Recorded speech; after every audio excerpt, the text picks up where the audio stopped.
if you would want to, Paul, would you mind if we go track by track, do a Hmm. general summary, and do some lyrical dissection for Tempus Veritas? Yeah, for sure. Sweet. Assuming I can remember the track listing, of course. Right. I have the track listing right here, so we're good to go. You So, I don't know how it starts, but it's been a while since I actually listened to it, which is really funny, isn't it? But that's how it works. yeah. So it opens up with the kind of intro track.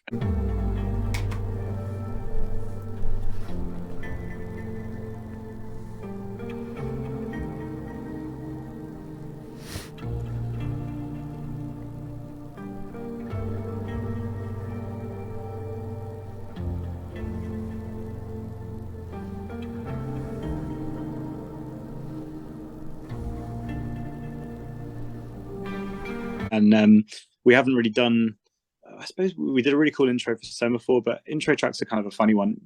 But we really wanted to set the scene with something kind of big and cinematic, and that's a little kind of sound designy cinematic piece that ends up turning into something with guitars that are in this. It's all in like this 9/8. I might boggle you with musical bullshit, so if I do, I'm sorry. It's all in this interesting like 9/8 time signature. Um, and our plan was at one point for that to just sort of be just the intro, but it actually comes back as the riff in the next song, so it's kind of cool. Oh shit. Okay. Yeah. And if anything, whilst we're recognizing this as an intro track, kind of Mhm. alluding to track two, Hydrogen, what was the reason you guys ended up naming the record Tempus Veritas? So it's Latin for well, broadly speaking, my Latin translations aren't fantastic, but yeah, in time. So essentially, the only real truth you ever get is something that over a long enough period of time, lots of people agree on, and that's kind of what we all end up calling history. So it's a very interesting thing, and the whole album is about the idea that there is no such thing as objective truth. There's only subjective reality, and putting ourselves in situations where other people might call them truth, but thinking about the alternative kind of realities that could have existed or maybe did exist and we didn't know about, especially when Right. you're talking history that have no written tradition, which some of the album deals with. So, yeah, it's basically a sum up of the entire idea. Right, exactly. And that's pretty applicable if it's going to be the album name. But I like that. You guys had this under, you had this together. You had it organized. I really do appreciate that as a Yeah, musician and as a lyricist. So yeah. track two, we have Hydrogen. What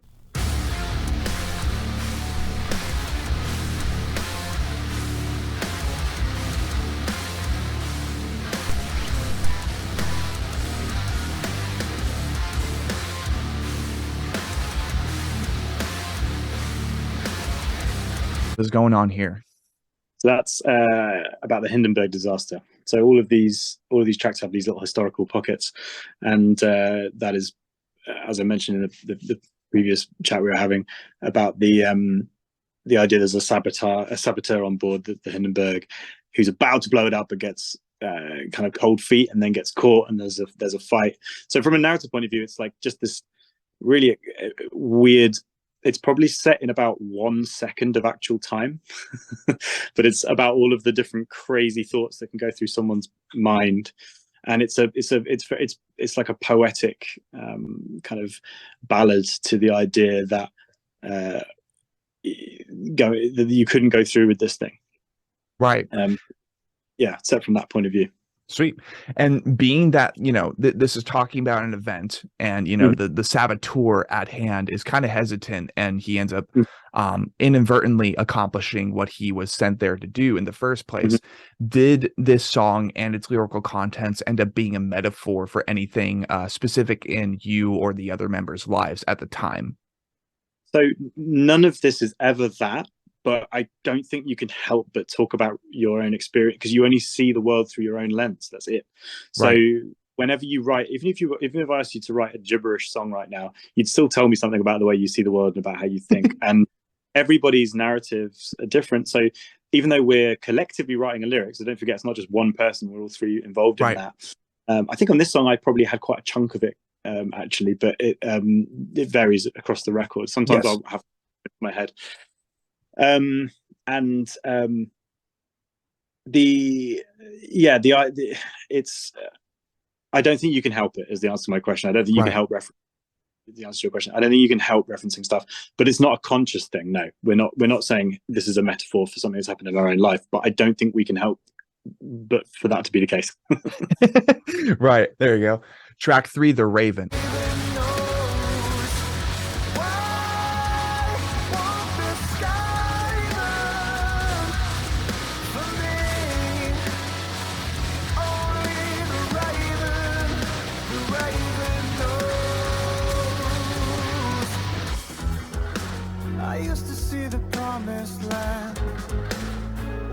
What's going on here?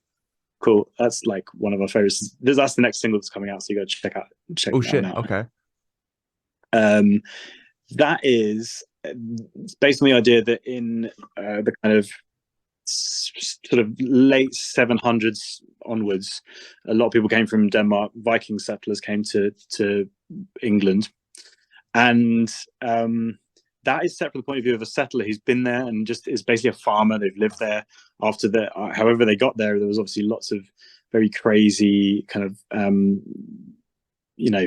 pillaging and fights, but after a certain time people just wanted to live, right? So this person has been farming and they're just existing in this new place, and they suddenly realize that they've stopped seeing omens of the old gods, and they're wondering if they've been abandoned by those gods and if they've been betrayed and left behind because they chose to go to a new place. And it's that inner conflict of wondering whether you made the right decision.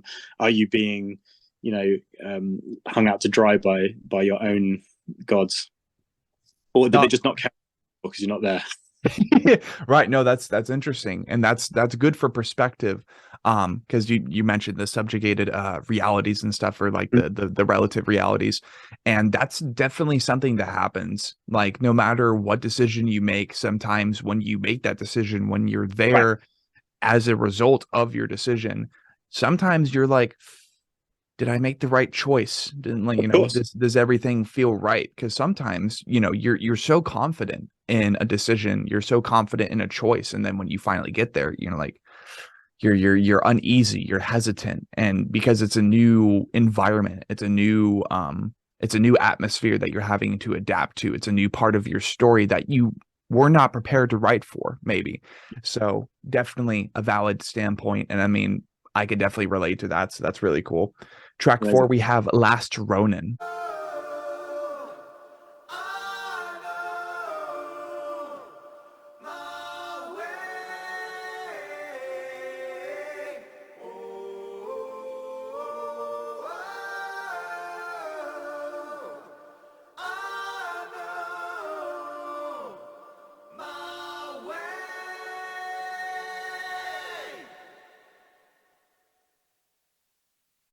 That's like one of my favorites. So that is a proper kind of, it's one of the more like longer progressive. I don't know, is it that long, but it's very progressive. And it's like musically speaking, it's in that kind of Tool like genre, which Ooh. absolutely. The song is. Did you ever read an anime, a manga? Actually, sorry, it was never. It probably was made into some anime. Did you ever read the manga Vagabond? No, not yet. It's about Miyamoto Musashi. So he was a Ronin, or just a kind of a samurai. I don't even know. He probably was just a Ronin. I don't think he had a master at any point, but he was the best basically in this kind of Edo period Japan, in the 1500s. And that's set in a point where he, at the end of his life, has gone through his entire process of winning hundreds of battles and being the most celebrated swordsman in the country, in the world even, and then realizing that he hasn't got anything left to prove and he's got nothing left to do. And kind of, how do you reconcile that thing where your entire life has been about progressing in this one specific way, and then suddenly you've kind of reached the end of your path? And I think what happened is he basically taught everything he knew to his apprentice and then died. But it's about being inside the mind of that person at that point. And he wrote a sort of treatise, I should say, called, I think it's The Way of the Five Rings, but I need to check that out. But that's what the song is talking about his philosophy. He was a philosopher and an artist as much as he was a swordsman. Right. So that's what the reason I mentioned the manga is that's what the manga is about that character. Okay, cool. And I Yep. mean, yeah, back in the day, dude, like, how many ended up like hyper fixating on one specific area, and maybe it just kind of fails or falls through at some Yeah. point when they don't expect.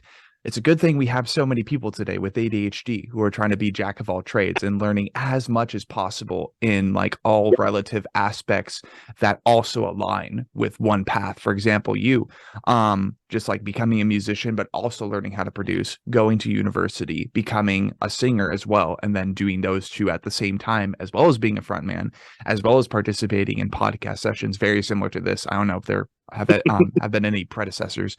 um But but no, like it's this is a call to arms for ADHD people for sure. you um too. Yeah. we got track 5, Scarlet Haze.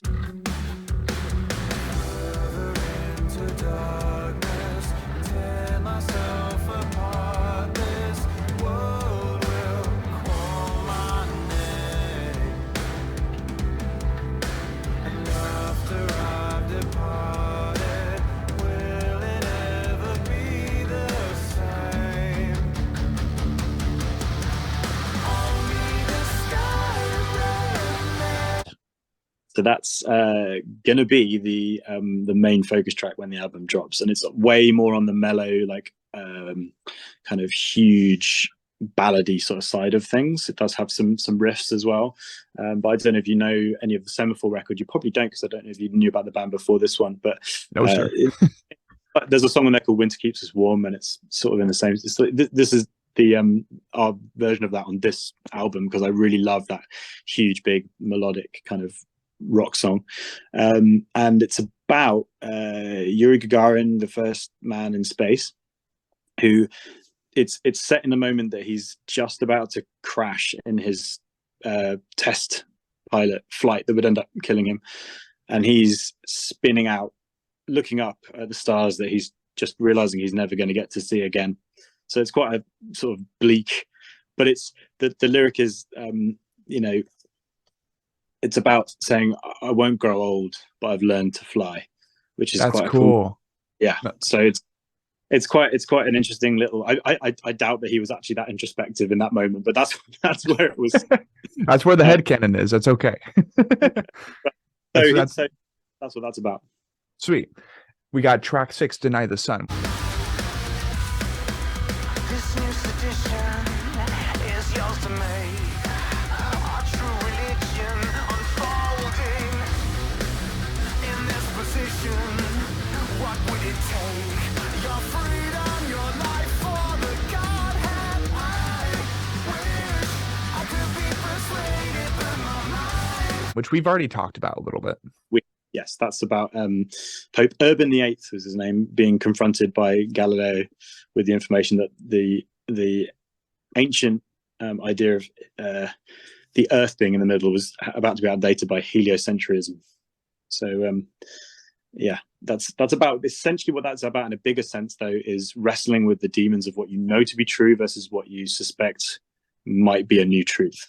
Yeah, there you go. And there you go to that. Glory to the King.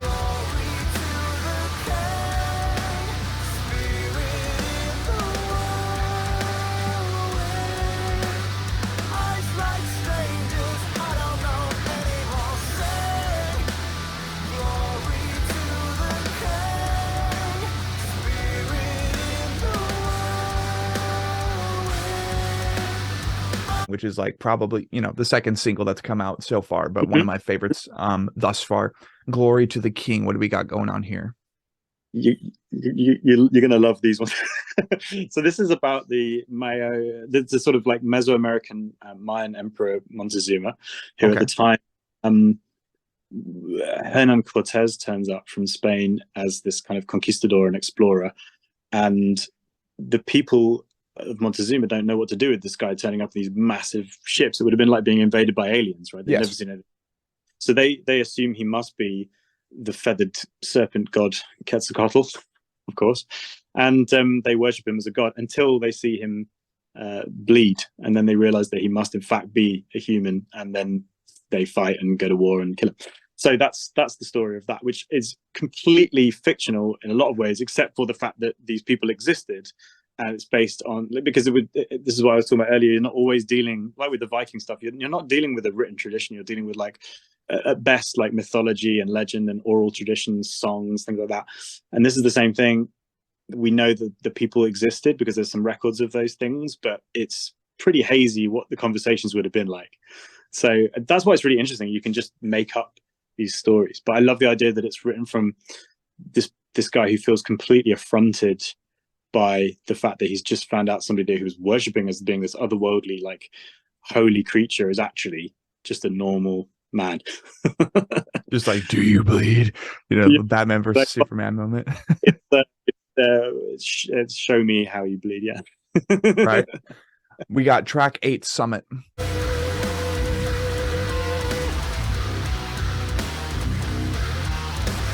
Daybreak, frozen, breathless, paralyzing. I am imprisoned by the rising flame. Tainted crown, crimson ice, make no sound. Take your flight. Okay, so that's about one of the early attempts on Everest. Before the successful Edmund Hillary attempt, there was a couple of guys. I actually need to research the names of these people because they slipped my mind. But 2 people that went up there, and they've only ever found one of the bodies. They never found the other one. And on the other body somewhere, there is a camera, which they haven't found as well. Nobody really knows what happened. The idea is that they found them very high up, very close to the summit. And we're talking a long time ago. This is pre a successful attempt on Everest. So the idea is that one of them kind of, as they get to the top, wanted to be the first one, and started getting in their own head about whether they were going to be betrayed by their partner, and ends up in a fight. The guy they find does have an axe hole in his head, but they're relatively sure that it was just from falling on an axe. But, right? There's got to be some stories there. So yeah, the idea is that these people have just lost their minds. And what it's really about, I guess, in a wider sense, is maintaining control when you're just on the cusp of something that has been a lifelong ambition and a lifelong dream, and how do you navigate actually achieving a goal of that magnitude and dealing with that. Right. No, that's really important, is like remembering that when you're accomplishing something great, something greater than yourself, and with your friends, with your family, with your comrades and stuff, it's like there's a reason they're there with you. So don't lose hope. Don't resort to your primitive instincts and possibly betray them because of your own ambition. Like, have a sense of loyalty. Yeah, it's a social network all over again. Yeah, exactly. Track 9, we have Weakness.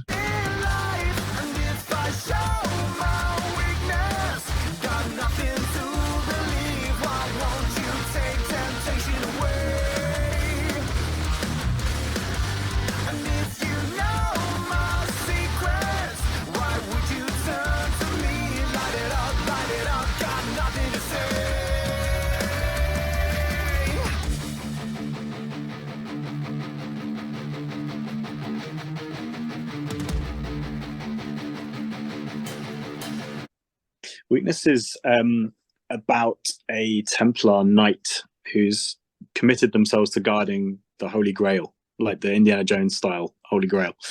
But they've suddenly started to question whether or not is it even a real thing. Have they been given like a fool's test, and they start to question everything they believe about themselves, everything they believe about their situation. Again, it's about isolation, and it's about dealing with commitment, and dealing with something where how can you be sure that what you've committed yourself to is the right thing. And that's a song which I don't know if I'll be interested what you think about that, because the verse is like kind of a wonky, like heavy riff, kind of odd time stuff. The chorus is the most poppy Dance Gavin Dance style, like really poppy chorus, right? And then you only get 2 of those, and then you get the heaviest breakdown on the whole record. So there's even I may have done a blurb. There's definitely a blurb in there somewhere, but like it's the closest we get to like an actual sort of heavy breakdown. But it's after the poppiest. It's almost like a test. It's like if you can get through the poppiest choruses going, you'll be rewarded. Yeah, no, that's amazing. Track 10, we have Vesuvius.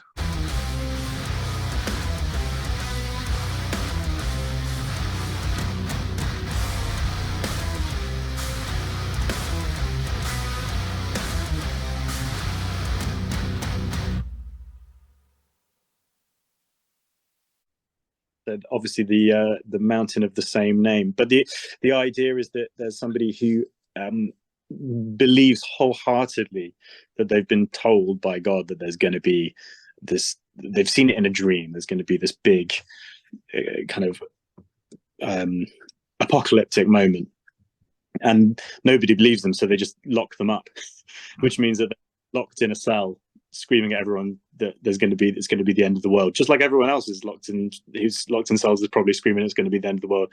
Only in this case it actually is the end of the world, and they all become encased in ash after the volcano explodes. It's pretty chirpy. I'm trying to think, actually there's not a lot of positivity on this record. Sometimes it's better like that, man. Like your Black Orchid Empire, from like the impression I've received so far, it's very much like positive, uplifting, rememberable choruses, like very, very iconic riffs, and just like the sense of groove. So I think it definitely ends up applying better when even the album cover, it seems like bright, cheery, colorful, but when you listen to the record, you have this opportunity listening to the session to understand the bleakness behind it. It's a good balance. It really works well. So the closing track for this massive record that I am so excited to listen to at the point that I do, we have Latimer. Okay, so that's a really interesting concept. So I don't know how familiar you are with like British history, but there was the first Queen of England was Queen Mary the First, and she went down in history as Bloody Mary. But she was the daughter of King Henry VIII, and King Henry VIII was famously responsible for booting out Catholicism and starting the Protestant church, essentially, right? So he wanted to get divorced, he wanted to marry someone else, all that other stuff. He decided, I'm just going to have to change the entire country's religion to make that happen. So he did it. And but his daughter Mary was very, very staunch Catholic and hated her father because of his religious position. So this is about her coming into power. Now, what actually happened was it was like a smear campaign in history where the Protestants wanted to present themselves as much as possible as martyrs to Queen Mary, so that she went down history as Bloody Mary for burning people at the stake. But it turns out she only burned roughly the normal number of people at the stake, Oh, okay.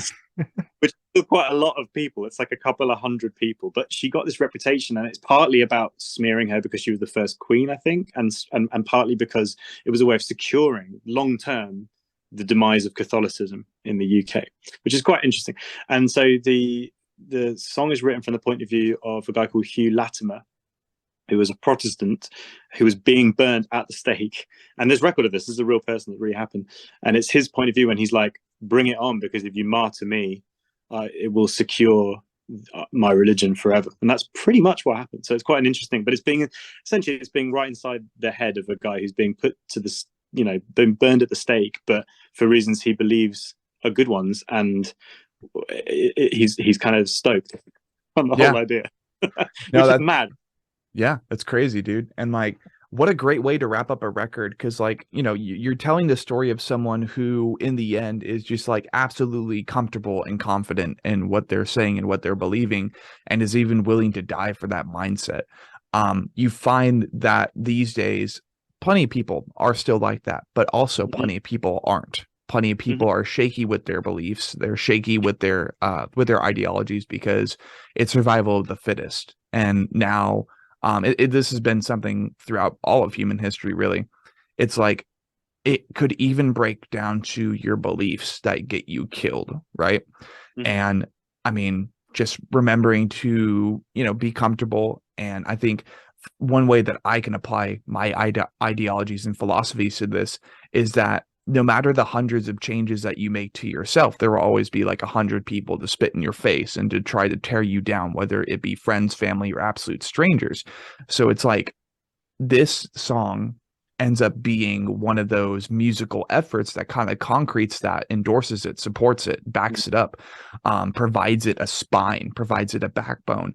Because it's important to be comfortable with what you believe in, even if in the end it ends up getting you hurt, it ends up getting you killed, you end up losing certain opportunities because of what you believe in.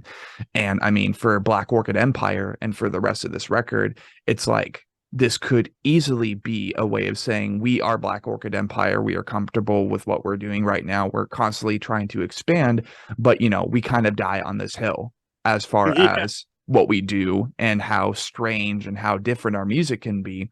And we hope you enjoyed it. See you next time. Like, that's kind of the impression, speaking for Black Orchid Empire, from a real life perspective, that I am able to kind of like pluck from this. But what a great record. At least lyrically speaking, I haven't heard it yet. I hope to be hearing it very, very soon. Because this is very different from what I usually end up checking out for the channel, and this is very different from the other bands that we've hosted on the Anatomy podcast. But currently, ladies and gentlemen, that will be the end of the Under the Skin segment for this episode.